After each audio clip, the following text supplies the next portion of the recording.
First Kings chapter 2. The time came when David was about to die. So David talked to Solomon and told him, I am about to die, like all men must.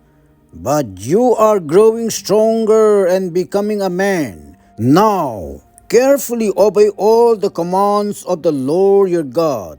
Carefully obey all his laws and commands and decisions and agreements. Obey everything that is written in the law of Moses. If you do this, then you will be successful in everything you do and every place you go. And if you obey the Lord, then the Lord will keep his promise about me. The Lord said, if your sons carefully live the way I tell them, sincerely with all their heart, then the king of Israel will always be a man from your family. David also said, you remember that Joab son of Zeruiah did to me. He killed 2 of the commanders of Israel's army. He killed Abner son of Ner and Amasa son of Jether. Remember, he killed them during a time of peace. The blood from these men splashed on the sword belt and army boots he was wearing. I should have punished him, but you are the king now, so you should punish him in the way you think is the most wise. But you must be sure that he is killed. Don't let him die peacefully of old age. Be kind to the children of Barzillai of Gil. Let them be your friends and eat at your table. They helped me when I ran away from your brother Absalom. And remember, Shimei son of Gera is still around here. He is from the family group of Benjamin in Bahurim. Remember that he said very bad things against me on the day that I ran away from Mahanaim. Then he came down to meet me at the Jordan River. I made a promise to him. I promised before the Lord that I will not kill Shimei. Now don't leave him unpunished. You are a wise man. You will know what you must do to him. But don't let him die peacefully of old age. Then David died. He was buried in the city of David. David ruled Israel 40 years. He ruled 7 years in Hebron and 33 years in Jerusalem. Now Solomon was king. He sat on the throne of his father David, and there was no doubt that he was the king. Then Adonijah son of Haggith went to Bathsheba, Solomon's mother. Bathsheba asked him, do you come in peace? Adonijah answered, yes, this is a peaceful visit. I have something to say to you. Bathsheba said, then speak. Adonijah said, you remember that at one time the kingdom was mine. All the people of Israel thought I was their king, but things changed. Now my brother is the king. The Lord chose him to be king. So now I have one thing to ask you. Please do not refuse me. Bathsheba answered, what do you want? Adonijah said, I know that King Solomon will do anything you ask him. So please ask him to let me marry Abishag, the women from Shunem. Then Bathsheba said, fine, I will speak to the king for you. So Bathsheba went to King Solomon to talk with him. King Solomon saw her and he stood to meet her. Then he bowed down to her and sat down on the throne. He told some servants to bring another throne for his mother. Then she sat down at his right side. Bathsheba said to him, I have one small thing to ask you. Please do not refuse me." The king answered, "You can ask anything you want, mother.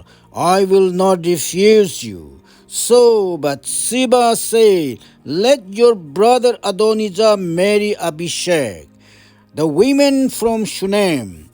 King Solomon answered his mother, "Why are you asking me to give Abishag to Adonijah?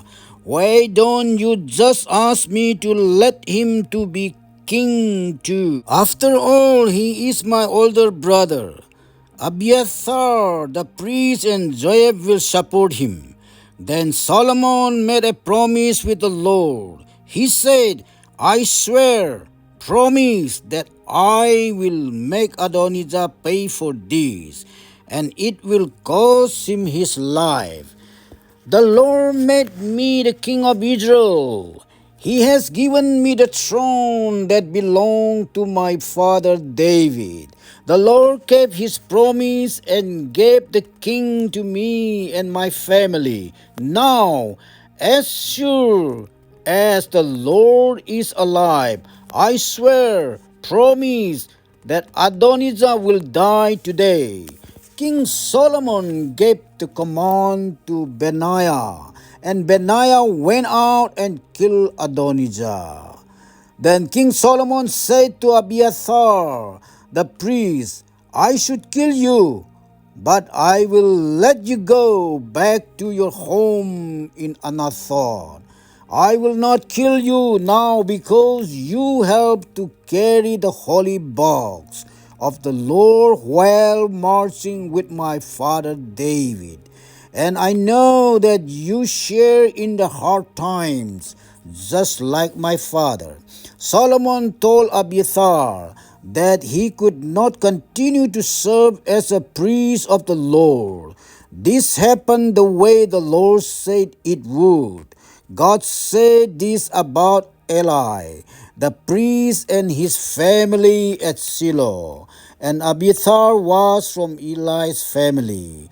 Joab heard about this and became afraid. He had supported Adonijah, but not Absalom.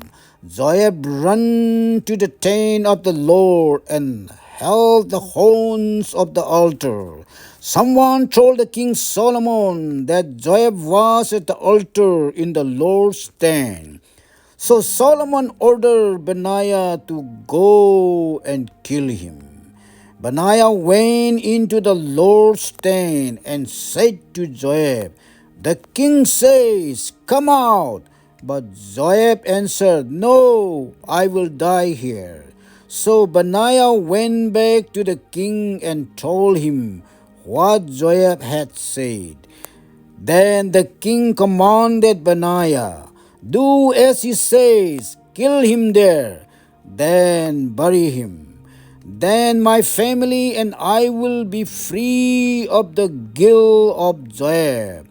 This guilt was caused because Joab killed innocent people.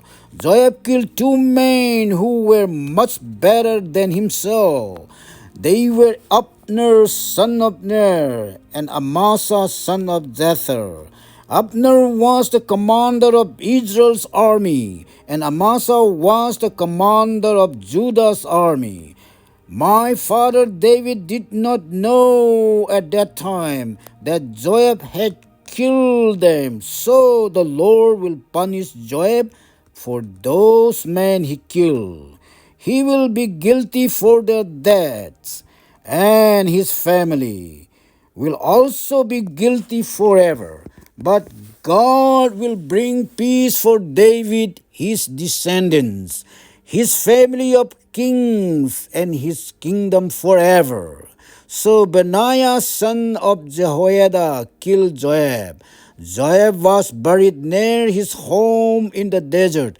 Solomon then made Benaiah son of Jehoiada commander of the army in Joab's place. Solomon also made Zadok the new high priest in Abiathar's place. Next, the king sent to get Shimei. The king said to him, "Build a house for yourself here in Jerusalem. Live in that house and don't leave the city. If you leave the city and go any further than Kidron Brook, then you will be killed, and it will be your own fault. So Shimei answered, That is fine, my king. I will obey you. So Shimei lived in Jerusalem for a long time. But 3 years later, two of Shimei's slaves ran away. They went to Achish, son of Makkah, the king of Gad. Shimei heard that his slaves were in Gad. So Shimei put his saddle on his donkey and went to the king Achish at Gad. He wanted to find his slaves. He found them there and brought them back home.